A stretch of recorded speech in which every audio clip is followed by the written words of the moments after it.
My name is Camelia. I'm 30 years old and I live in Portland, Oregon. All my life, I've known one thing. In my parents' eyes, I was never the chosen one. That title always belonged to my younger sister, Savannah. Savannah is 3 years younger than me, and ever since she was in preschool, the world around me began shifting toward her. I still remember my 7th birthday. My mom brought home a tiny cake from the grocery store, lit exactly 7 candles, and told me to make a wish. No balloons, no music. Just my parents and an old camera. I forced a smile, but when Savannah turned 4, Mom hired a full-blown party company, invited over 20 neighborhood kids, set up a backyard play area with a bounce house, cotton candy machine, and even a woman dressed as Princess Elsa singing birthday songs. When I asked, "Why don't I get birthdays like that?" my mom just chuckled and said, "Because you're older now, you don't need those things anymore." But I was still a kid. I also dreamed of wearing a princess dress, having a party filled with lights and hearing someone place their hand on my shoulder and say, "You're special." As we grew older, things became clearer. Everything I had, I earned myself. Savannah? She just had to ask. I saved nearly a year's worth of allowance to buy the rollerblades I'd dreamed of, but the moment Savannah saw them and started crying, my parents drove to the sporting goods store and bought her a pair that cost twice as much. When I protested, Mom said, "You're the older sister, you should give in." I learned to swallow my anger like bitter candy, but the bitterness never really went away. In middle school, I made the school volleyball team and was elected team captain. For the final game of the season, I hoped someone from my family would come cheer me on, but when I looked up at the stands, there was no one. Afterward, Mom called and said, "Savannah had a stomachache, I had to stay home with her." I had nothing left to say. Savannah once scribbled a drawing of her dream house in art class. My parents framed it and hung it in the living room like it was a masterpiece. Me? I won 2nd place in a statewide writing competition in 10th grade and got nothing but a nod and a "good, but don't let it go to your head." That disappointment chipped away at me. Still, I kept trying. Studying hard, winning scholarships, joining extracurriculars. I always hoped that if I worked hard enough, my parents would finally see me, that they'd be proud. But every time their gaze returned to my sister, as if I were just a blurry shadow behind her. One day, I asked my dad directly, "Are you ever proud of me?" He looked at me like I had asked for something extravagant. "You don't need praise to know you're good, right?" I nodded. But inside, it felt like the air had been sucked out of me. As I got older, I stopped trying to compete. I just wanted to be acknowledged. As a person, not someone whose role was to make Savannah shine. I entered high school with one goal, to be so good no one could ignore me. I joined the debate team, the school newspaper, and the STEM research group for gifted students. While my friends were still figuring things out, I had a detailed plan for each school year. Grades, achievements, projects, even my college applications. I stayed up late doing homework and spent weekends volunteering at the city library. Every time I aced an AP exam or got accepted into prestigious summer programs, I'd rush home hoping for a simple, "well done" from my parents. But every time, I was met with silence or a, "That's good, but don't get complacent." And Savannah? She got a C+ on a math test and came home bragging. Mom took her out to celebrate. Dad said, "That's amazing, math was always a nightmare for me. You're already better than I ever was." I stood in the kitchen holding a glass of water, but it felt like I was holding a stone. It wasn't Savannah's fault. Honestly, I don't think she even realized she was wrapped in a cocoon woven by our parents. But the truth was, she was always praised, always rewarded, even when she did a fraction of what I did. I remember the parent-teacher meeting in 11th grade. The principal herself invited me to a statewide student leadership forum. Only 10 students were selected across Oregon. I wrote the application myself, submitted the essay, and passed 3 rounds of interviews. When I brought the invitation letter home, Dad glanced at it and said, "Don't forget your chores if you're going to be gone. Your mom can't clean everything alone." As for Savannah, When she said she wanted to learn how to drive, my parents immediately gave her a used Subaru and hired a private driving instructor. I learned to drive using Aunt Lucy's car on weekends, practicing alone in an empty grocery store parking lot after work. I wasn't jealous of Savannah. I was jealous of what it felt like to be believed in, to be anticipated, to be someone's pride, a feeling I only knew from books and movies. I received a full scholarship to Clarkford University, an elite school with an acceptance rate below 10%. I came home holding the acceptance letter, heart pounding with joy. But when I handed it to my mom, she said, "Clarkford? That's far. Are you sure you can handle the pressure?" Then she turned and walked into Savannah's room without another word. I stood there, as if someone had just cut the last thread tying me to my family. Not because she doubted me, but because she didn't even want to believe I could achieve something worthwhile. That spring break, Savannah wanted to go to New York with her friends. My parents didn't hesitate to pay, and even bought her a new camera to capture her youth. Me? I asked for money for a plane ticket to attend an international scholarship interview in San Francisco. Mom shook her head and said, "You should learn to save. You already got a scholarship and still want more?" So I went. Alone. Using money I earned from my cafe job and selling things on eBay. I sat on the plane, looking out the window, tears falling. Not from loneliness, but because I finally understood no matter how hard I tried, in my parents' hearts, that place would always belong to Savannah. I entered college like someone stepping out of the dark, still squinting at the light. While my classmates had parents helping them move in, I quietly carried 2 suitcases onto the first bus to the Clarkford campus. No one saw me off. No good luck hug. No one watching from behind. I was used to that. But this time, the emptiness wasn't so easy to swallow. The more I tried to stand tall, the more I realized a growing hole inside me. Something achievements and busyness couldn't fill. I developed chronic insomnia, often staying up until morning. Sometimes I'd sit staring at a blank essay for hours without typing a single word. I didn't tell anyone, because I believed if I showed weakness, no one would be there to help me up. Everything truly collapsed when I fainted in my sophomore finance class. The doctor said it was a nervous breakdown caused by prolonged stress. That's when the school required me to meet with a counselor. During the first session, I sat silently for 15 minutes. Then the counselor gently asked, "Camilla, do you feel like you're straining just to be seen?" I broke down in tears. I couldn't hold it back anymore. Those therapy sessions pulled me out of the fog. I began to understand that emotional neglect from family wasn't my fault. That what I experienced was real harm, not me being too sensitive like Mom always said. After 2 years, I learned to rebuild my self-worth from those shattered pieces. I chose finance as my major, not because anyone guided me, but because I wanted to build the kind of stability I never had. I worked at the Student Support Center, then landed an internship at a small investment firm. I started earning my own income, just enough to cover the tuition not covered by my scholarship and rent a tiny room off campus. No more hearing Savannah scream through the house about missing shoes, or Mom calling me downstairs to scrub the kitchen while I studied. I graduated with honors, received offers from 3 major firms. I chose a financial consulting company in Seattle, where I knew I could truly grow. 7 years have passed and I'm still there. From analyst, I was promoted to team leader, then to associate director. I work tirelessly, but for the first time, I feel seen. No one sees me as someone else's shadow anymore. At 27, I bought my first apartment.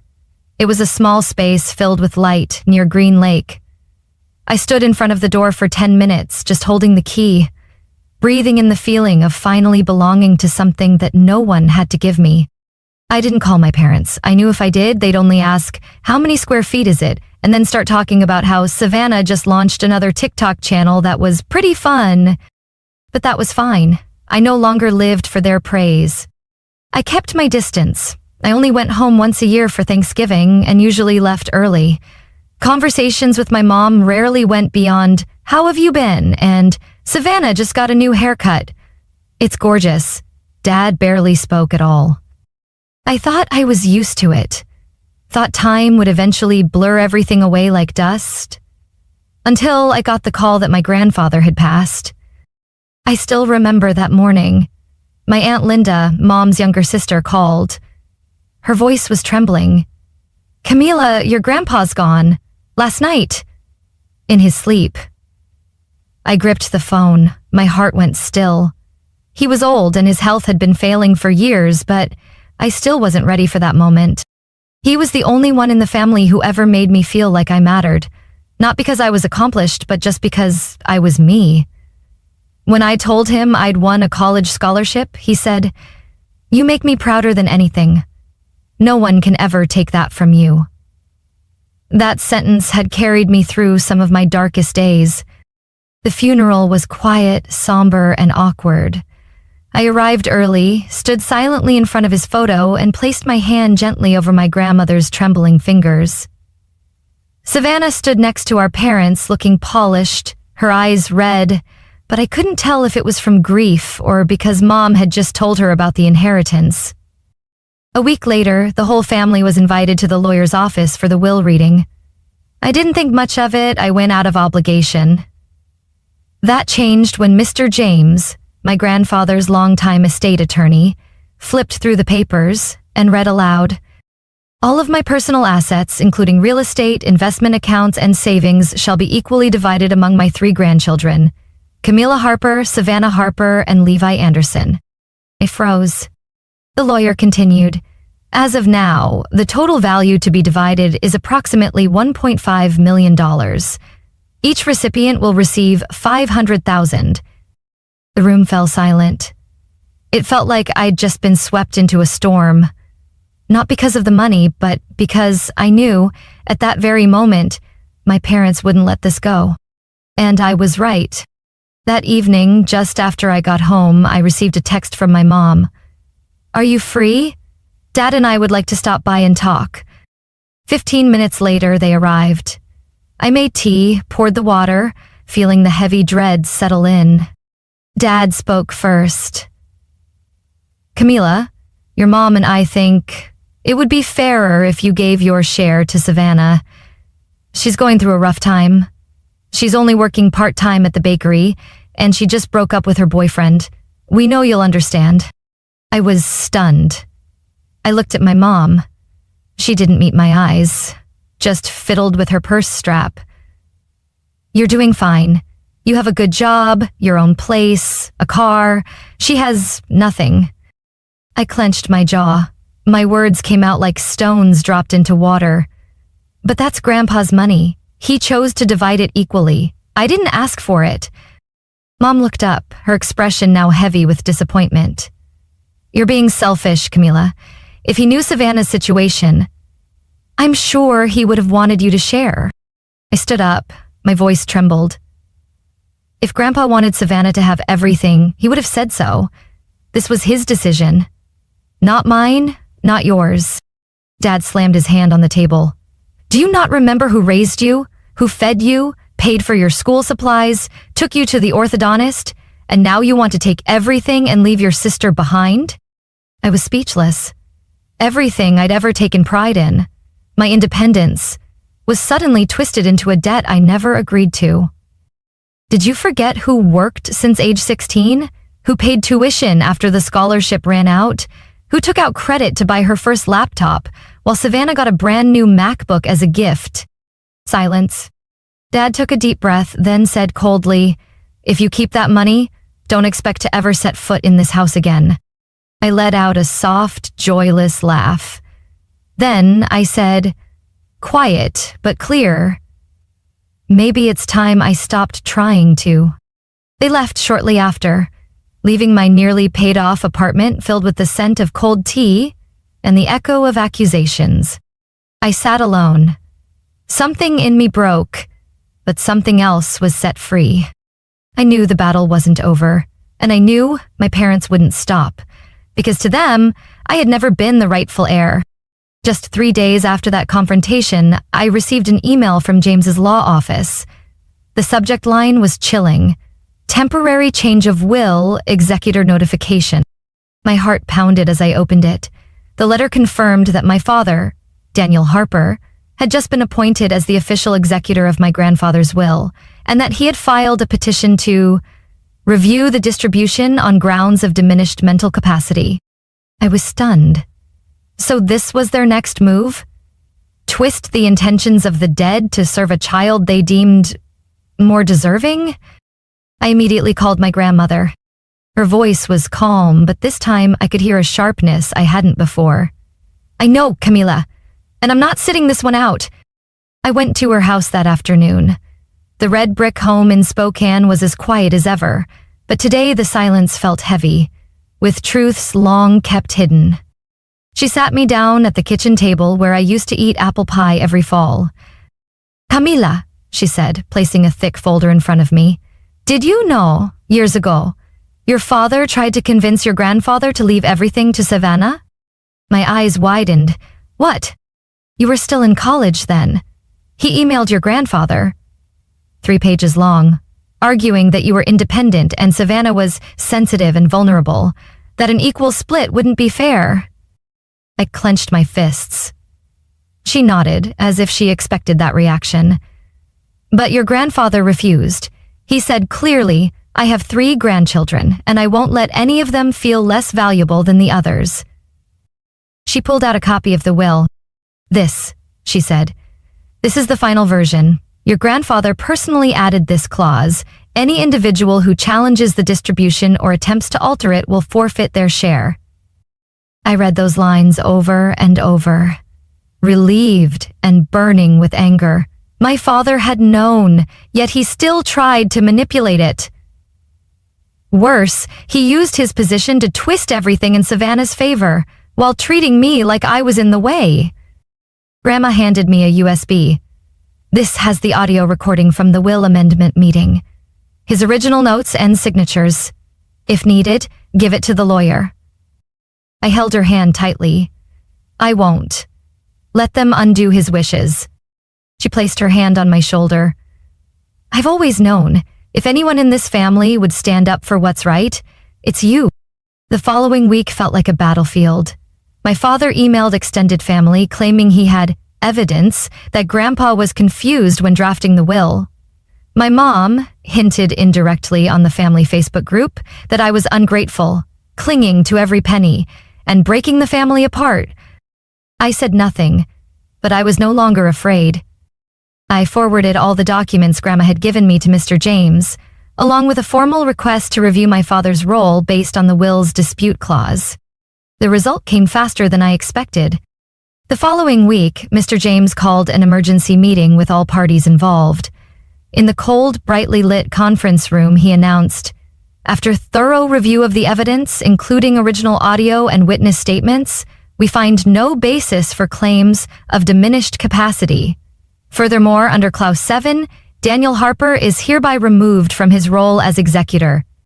My father's face turned pale. My mother stared at him in disbelief. And me? I didn't say a word.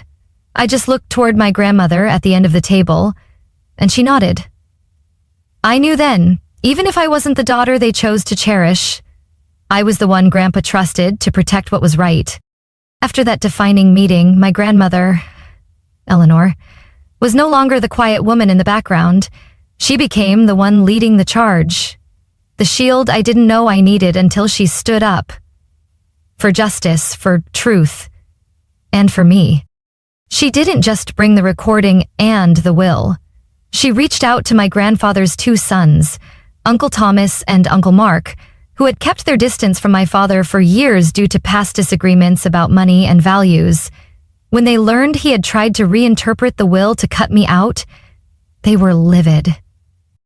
Daniel doesn't have that right, Uncle Thomas said during a private meeting with Eleanor and Mr. James. He signed that will.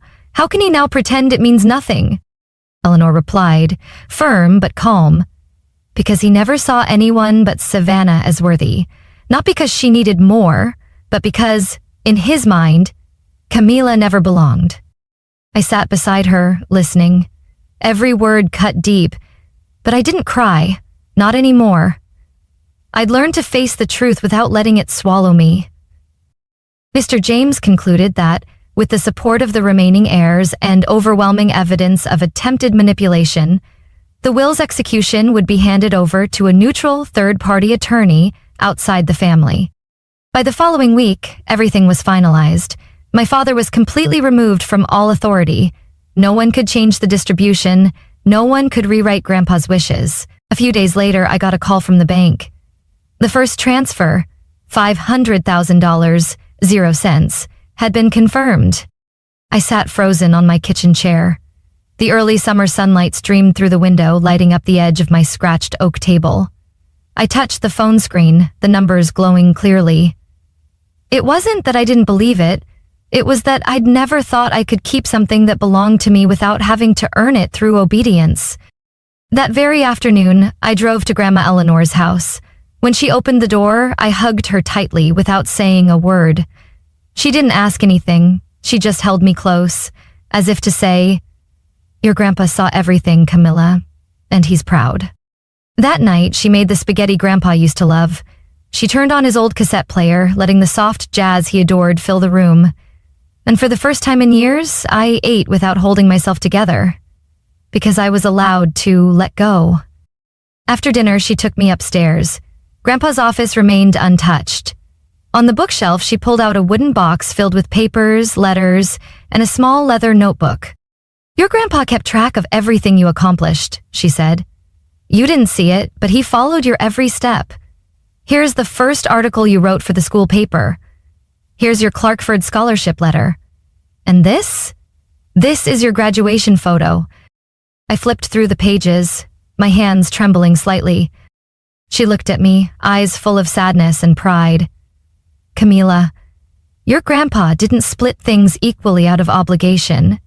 He did it because he believed you deserved a fresh start, without carrying the weight of injustice. When I left that red brick house, I knew I hadn't just reclaimed an inheritance. I had reclaimed my voice. And that meant more than any check ever could. But the story didn't end there. Because the very next night, Savannah called me. Her voice was shaking like it was about to break. "Camila, I don't know who to trust anymore. Mom and Dad want me to do something I don't want to do." I stayed silent, heart racing. I knew those words were a doorway, one that led to a truth I hadn't yet heard, and I had to brace for the next storm. That call from Savannah was the first stone dropped into a still lake. Ripples followed fast. Less than 2 days later, I got a text from my mother. "What did you say to Savannah to turn her against us? Are you happy now?" I didn't reply, but from that moment on, the lines were clear. I had become the enemy, not because I chose to be, but because they had pushed me there. A week later, I was removed from the family Facebook group. No warning, no one spoke to me, no one asked if I was okay. They simply erased me, as if I'd never existed. Then came the rumors. A former classmate of Savannah's messaged me. "Hey, did you really force your grandpa to rewrite his will? People are saying you pressured him by making constant demands." I was stunned. Not by the accusation, but by knowing exactly where it came from. My mother, the one who once said family is everything, had now become the source of the cruelest stories about me, spreading like wildfire through tea circles, church groups, and whispered texts behind my back. And it didn't stop there. My father sent an email to my lawyer stating that the family no longer considers Camila a moral representative, and that all assets should be reevaluated to protect the Harper family's core values. My lawyer replied with a single line, "We'll let the law decide who's defending what's right." Whatever was left of our family fell apart completely. I wasn't invited to Grandma's birthday. A cousin unfollowed me on Instagram, and the uncle I was closest to texted, "Camila, your aunt is heartbroken. Are you sure this is what your grandpa would have wanted?" I didn't answer, because there's nothing left to explain when the truth's been twisted so badly no one wants to see it. I started avoiding gatherings. I skipped Easter, spent the 4th of July in my apartment, watching fireworks through the window. Those quiet nights became the space where I stitched myself back together, little by little. I no longer waited for a phone call, no longer hoped for a text from Mom asking if I was okay. But then Savannah called again, this time after 10 p.m.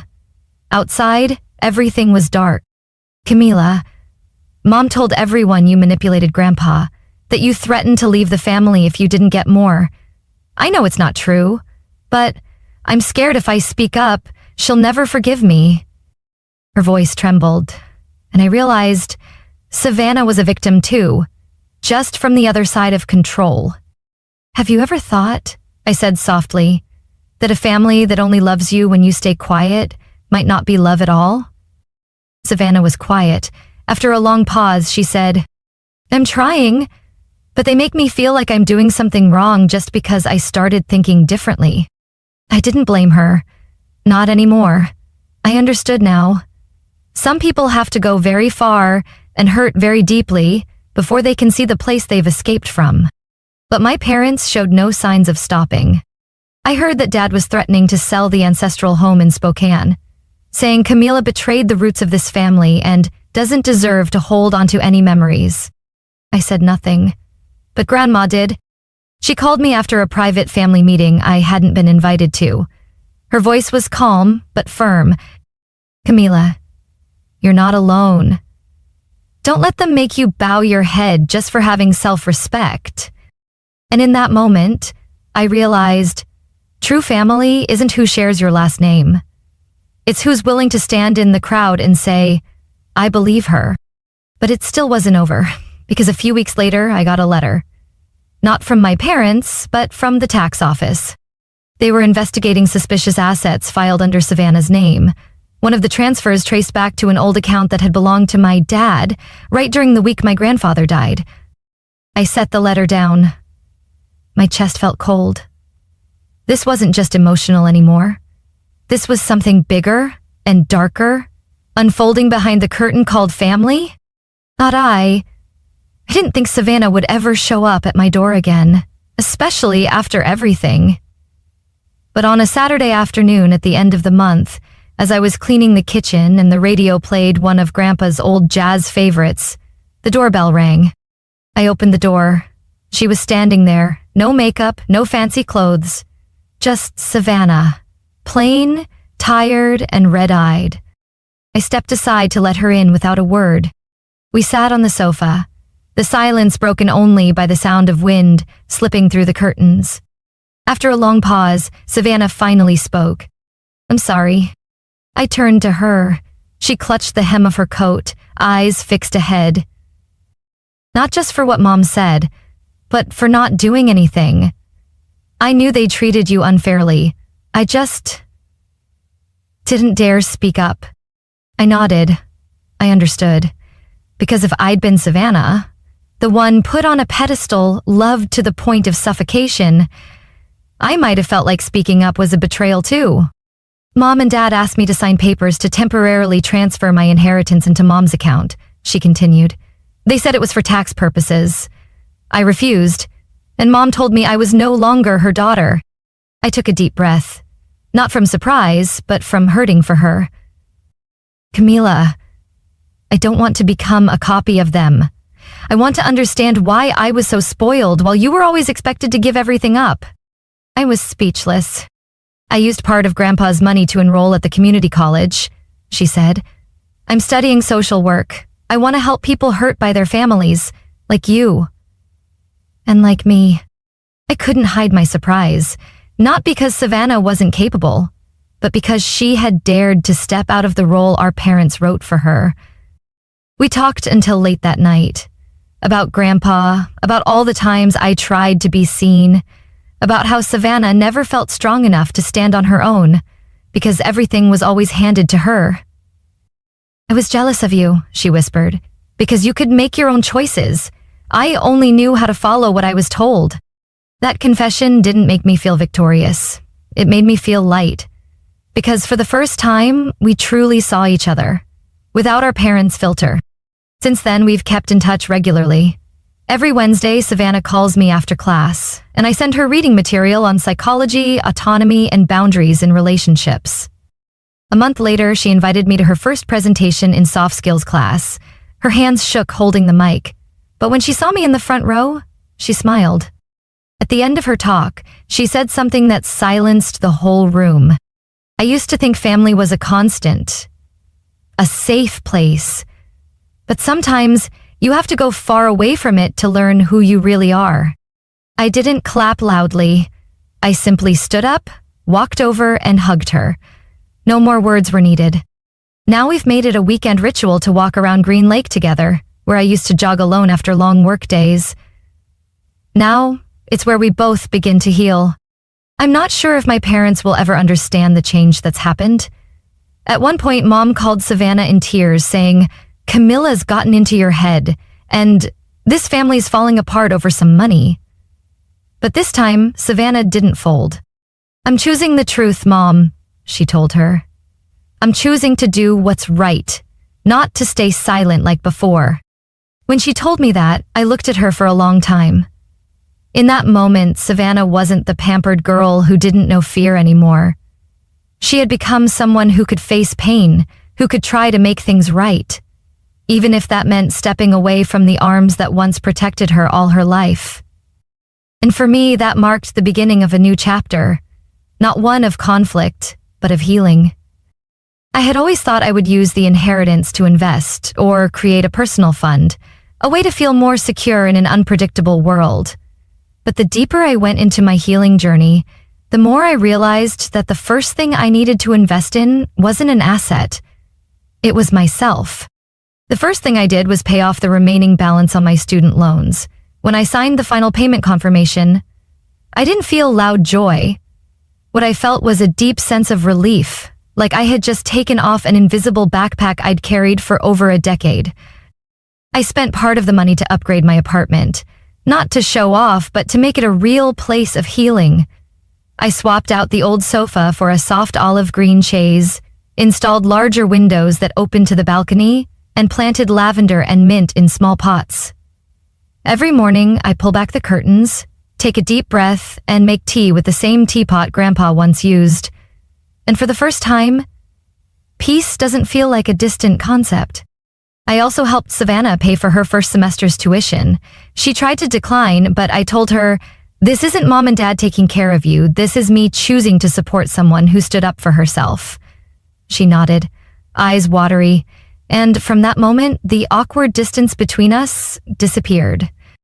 The closer I grew to Savannah, the more I realized how many people out there were just like us, carrying wounds caused by favoritism, control, silence, or denial from those who were supposed to love them most.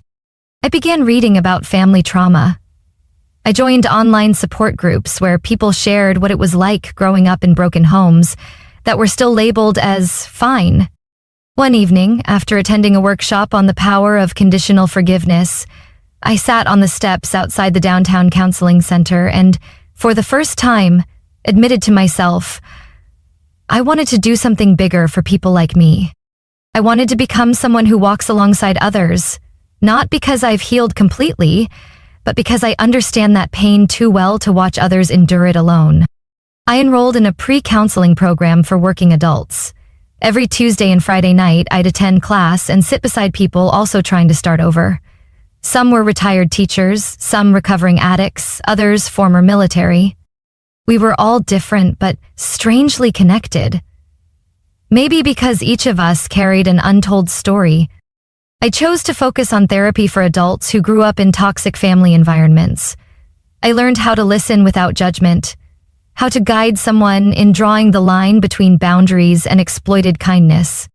I started volunteering at a center for teens who had experienced emotional abuse. Twice a week, I helped them write emotion journals, express fears through art, and even practice saying no without feeling guilty. One day, a girl named Elise whispered, "You're not like the adults at home. You don't look at me like I'm a problem." I just smiled and said gently, "That's because you're not a problem. You're someone learning how to live as your true self." That sentence, simple as it was, was exactly what I needed to hear when I was 14, standing alone in the school courtyard, holding an award letter with no one there to receive it with me. I know this journey is far from over. I'm still learning, I still have doubts. There are days when the past creeps in like a quiet storm. But I don't feel lost anymore. Because now I'm not just Camila, the girl once labeled too logical, too independent, too cold. I'm the one who stepped beyond the unfair boundaries of my family and turned my scars into milestones of growth. And when I see Savannah, head down, scribbling notes for her upcoming presentation, I know we're no longer two fragments forced together by blood.